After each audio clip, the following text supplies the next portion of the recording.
Welcome to River and Rail. Tonight, we travel to a place where survival is the only currency and betrayal comes cheap. This is the American frontier, where the towns that preach righteousness are often the cruelest. Our story begins high on a frozen ridge, where a young woman, crippled by circumstance and abandoned by her neighbors, is left to die alone. Her only hope rests in a starving, homeless boy who carries no map, but whose knowledge of the night sky holds the only path to safety. Settle in, let the fire burn low, and join us for She Was Left to Die Lame, until a homeless boy used the stars to lead her down the mountain. The wind on the ridge had a voice, and today it spoke only in ice. Clara braced against the stone face, her left boot finding no purchase, only a slick coating of rime that had formed overnight. She could not feel her toes, not since the third morning, but the steady throb up her calf was a reliable reminder of the injury. That pain, at least, was a type of competence. Her town, what passed for it, had left her nothing but 3 dry biscuits and a half-full canteen tied to the Phnom Penh. The note, scribbled on a piece of packing paper, had been explicit. The Lord will provide for the righteous. We cannot afford the lame.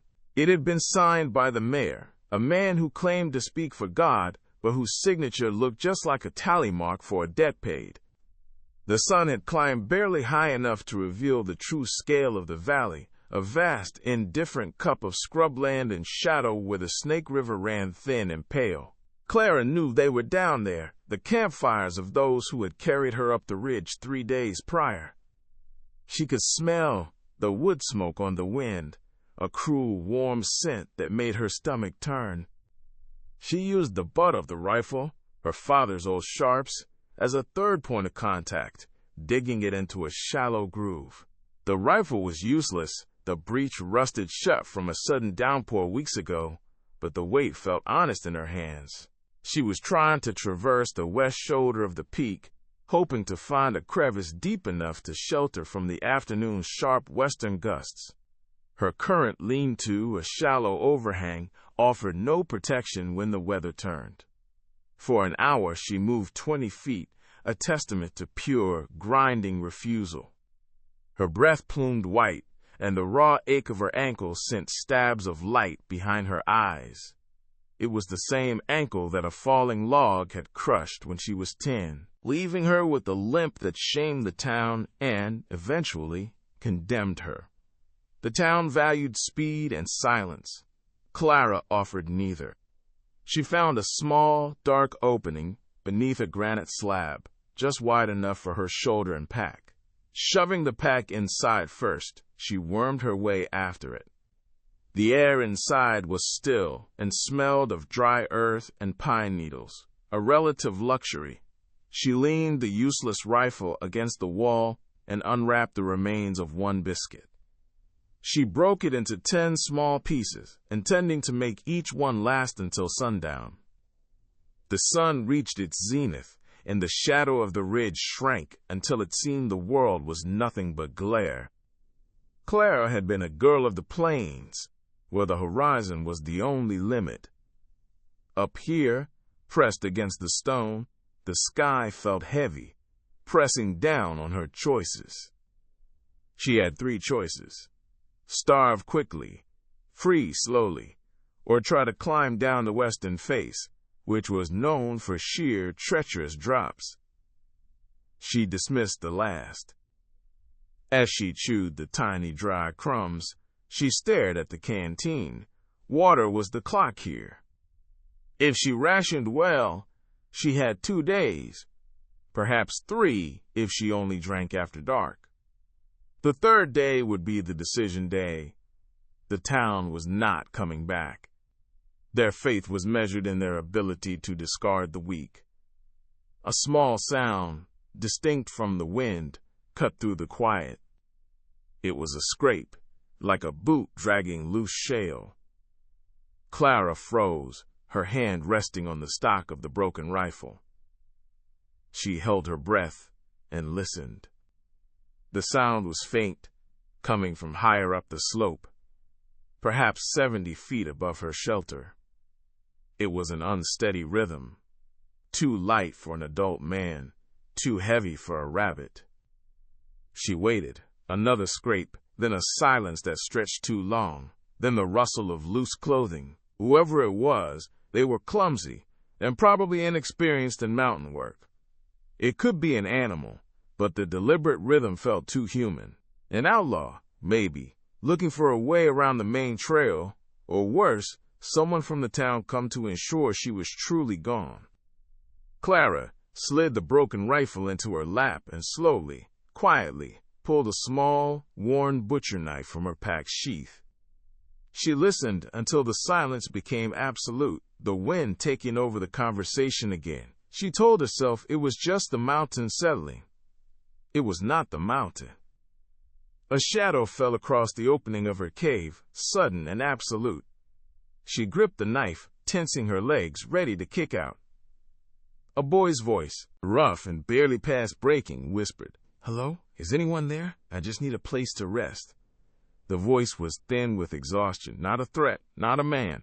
Clara lowered her knife slowly, her pulse still hammering against her ribs. She was hesitant. The town had taught her that nothing good came in need. "Go on, back down the slope," she rasped, her own voice dry and unused. "There's nothing here but granite and ice." The shadow shifted. "No, ma'am, I can't. Not yet. I've been up since before the first light. I thought I saw a smudge of smoke miles back. I'm just trying to find a good place to see the stars from." A lie, she thought immediately. Nobody climbs this high, across this treacherous shoulder, just to see stars. The boy sounded young, maybe 13 or 14, but there was a quiet, steady quality to the way he spoke, a lack of panic. He was tired, but not desperate.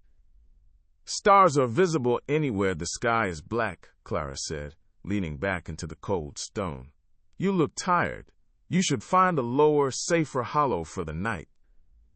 "The view is better up here, ma'am," the boy insisted.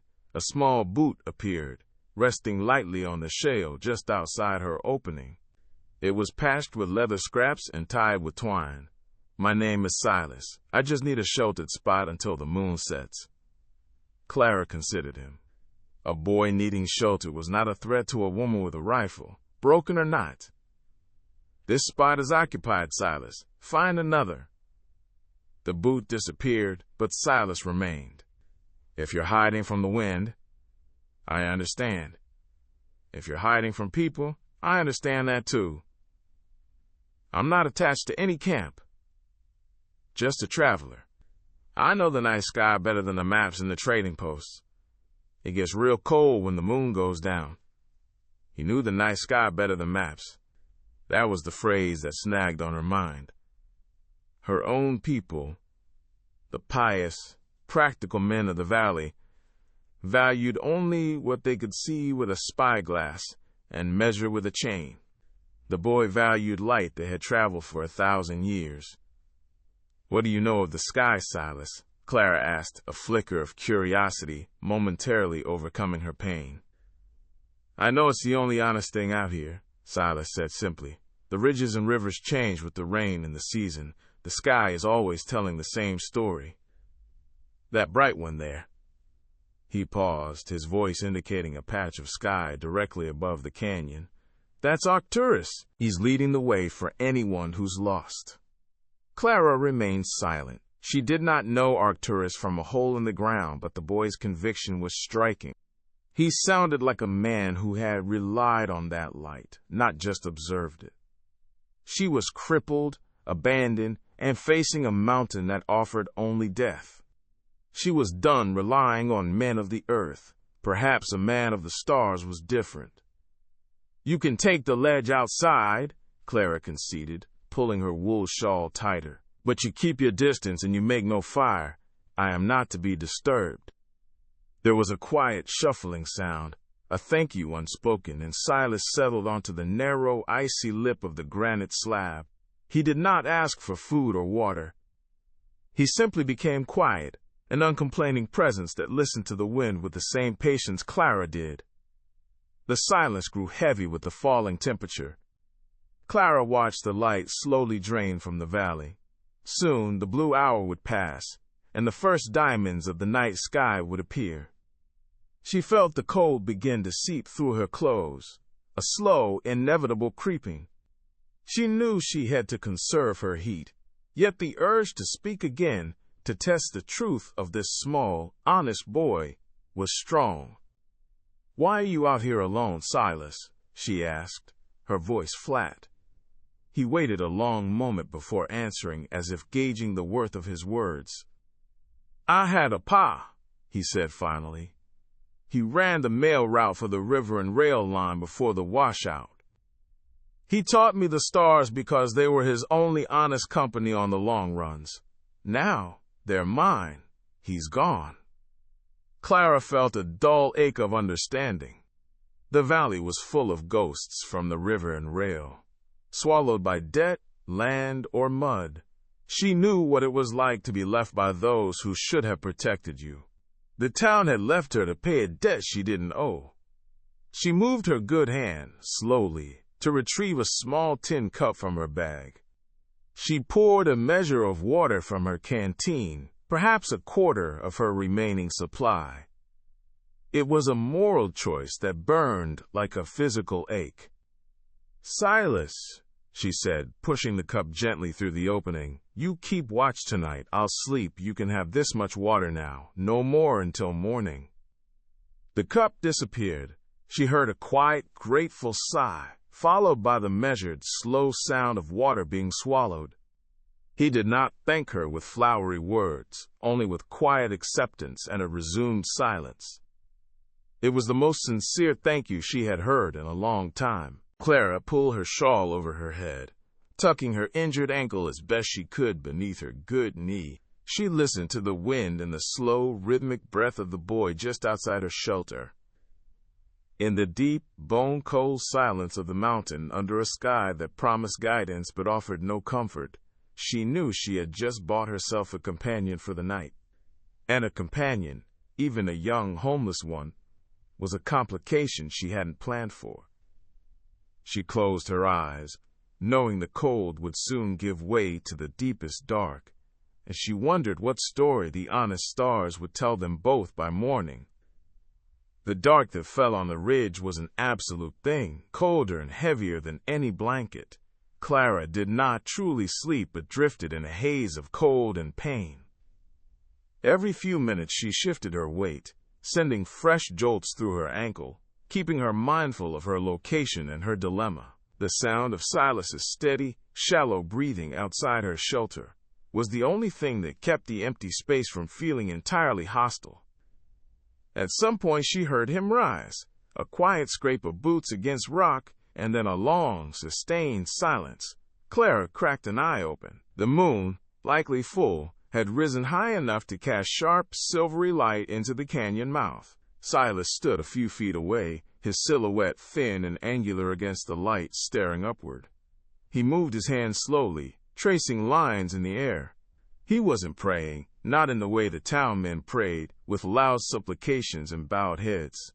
He seemed to be mapping, connecting the distant points of light with invisible twine. His focus was absolute. He was doing exactly what he had claimed he would do, watching the stars. Clara watched him for nearly half an hour. There was no fidgeting, no sign of fear, only a deep, quiet concentration. The cold must have been terrible, yet he remained motionless. This wasn't observation.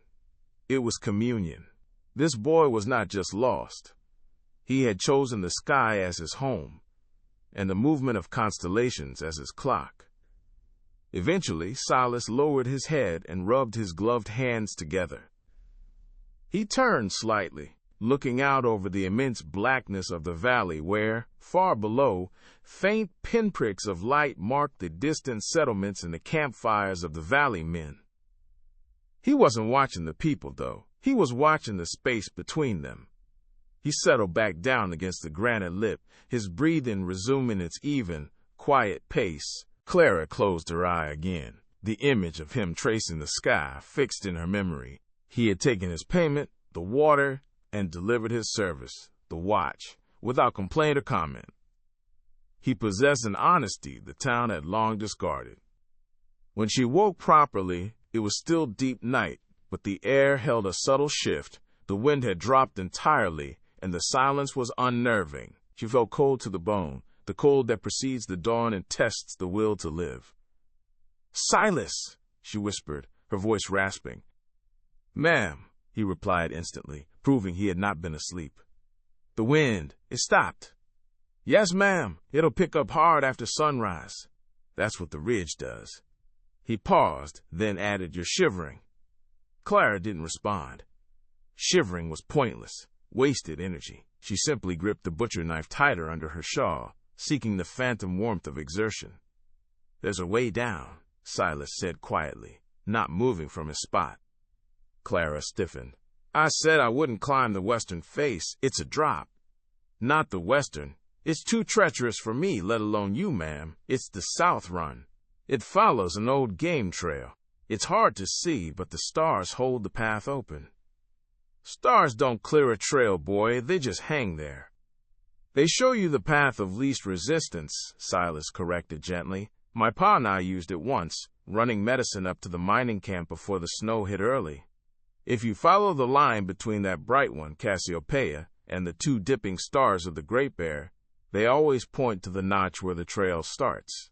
It's a long, steady slope, but it's gentle. It ends in the flat land south of the settlement." Clara felt a profound weariness. His description was too specific to be a lie, yet the trust required was immense. She would be placing her entire, injured weight and her life into the hands of a homeless boy, guided by ancient light. "It'll be dark for another 2 hours," she said, her voice slow and deliberate. "We need light to see the trail underfoot. I can't afford a misstep with this ankle."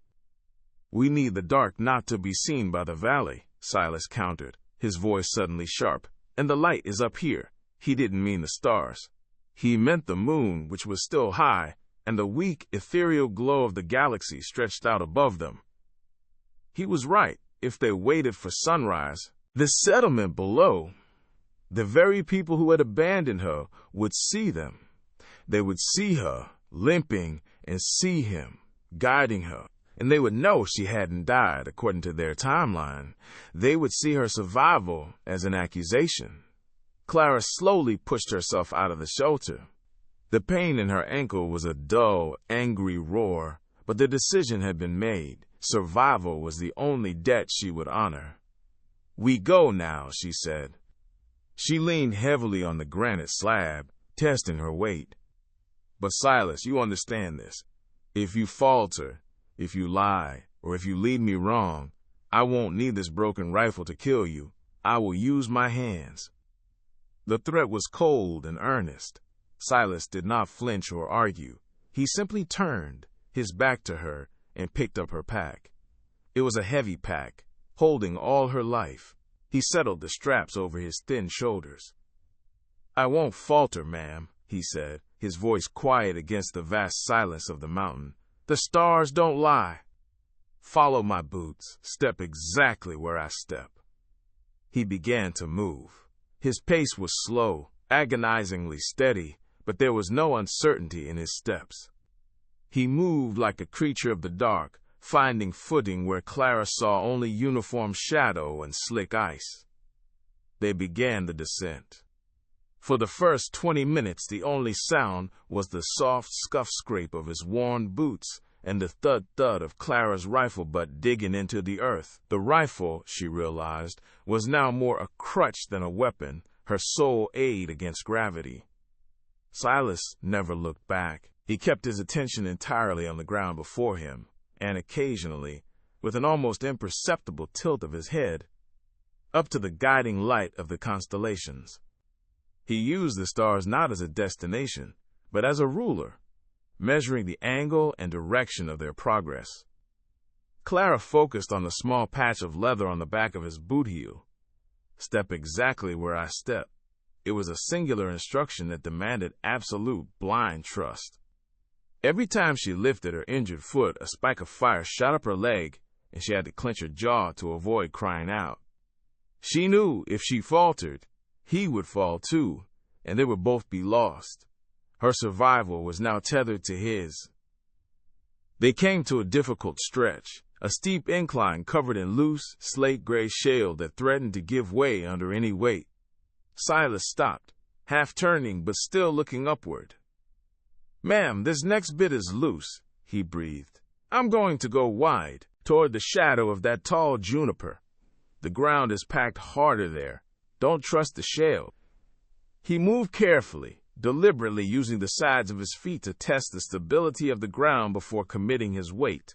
It was delicate work.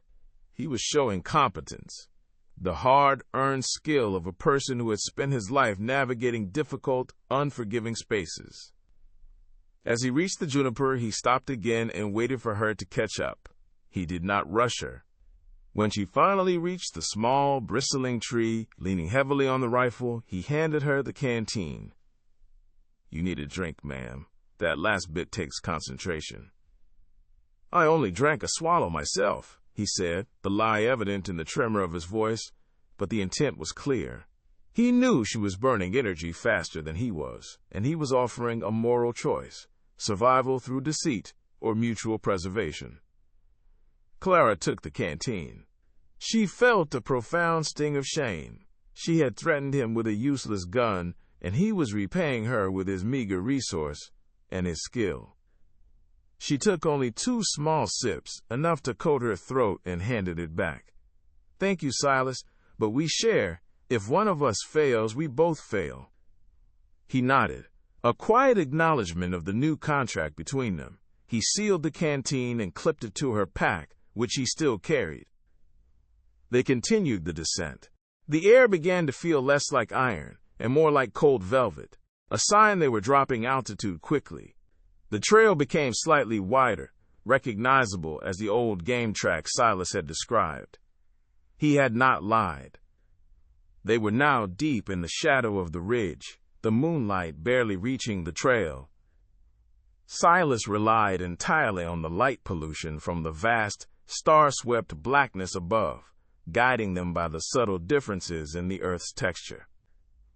He was a living instrument of direction. The moral choice had been made: trust and mutual obligation. Now the complication was physical. The simple act of traversing the mountain was the challenge, a slow, relentless test of endurance against the mountain's indifference. As the path flattened slightly, Clara focused on a simple, comforting truth. She was still moving, she was still alive, and she was following the thin, steady shadow of a boy who understood light better than she understood gravity. The thought was a quiet engine, powering her through the pain and the cold, moving her away from the town and towards the hopeful unknown. She had a long way to go until the sun rose. The descent was no longer a matter of direction, but of endurance. They had left the sheer rock face and were now navigating the steep, pine-studded scree slope, a relentless downward path that demanded constant vigilance. The trail was narrow, slick with dew and loose stone. Clara had stopped trying to save energy. Every step was a deliberate, explosive effort to place her weight correctly and then catch the ensuing fall. The pain in her ankle had muted from a roar to a constant, searing hum. Silas, still carrying her heavy pack, moved like a shadow. His thin frame swayed slightly, but he never lost his rhythm. He was simply an extension of the path itself, a silent promise of safe ground. He did not speak, only using the smallest shifts in his posture, a crouch, a deliberate lean, to warn her of upcoming turns or dips in the trail.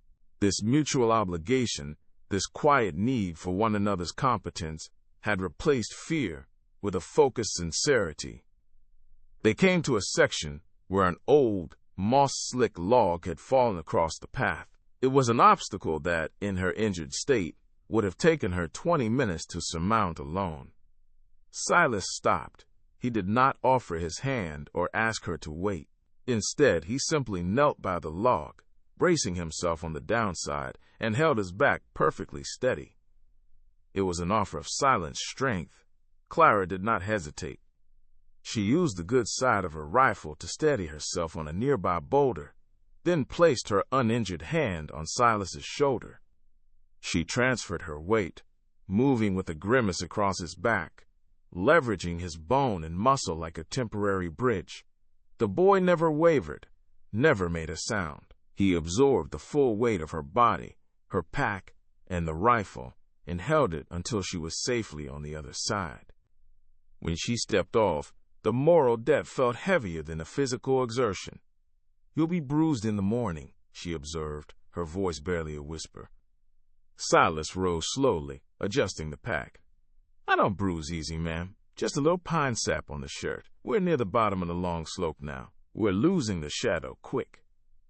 The light was indeed beginning to change. The eastern sky, still hidden by the ridge, was becoming a soft, pearly gray, bleeding the color out of the black night.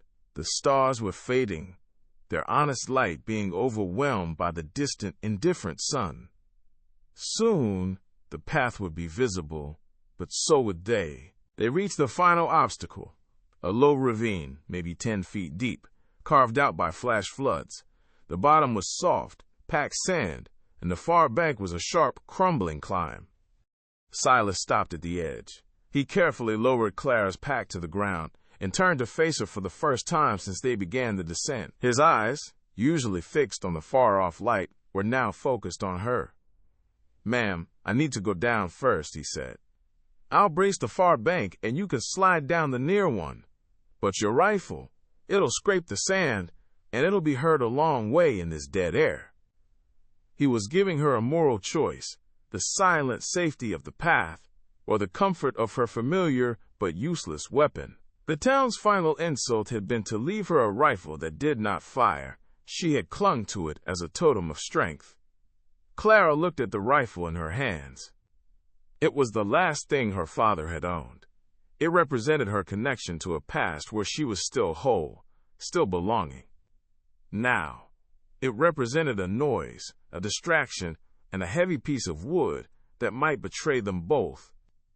With slow, deliberate finality, she unhooked the rifle strap, leaned the stock against a stable pine, and pushed the barrel into the soft earth. She would leave it. The weight of the choice was immediate, an unsettling lightness in her hands.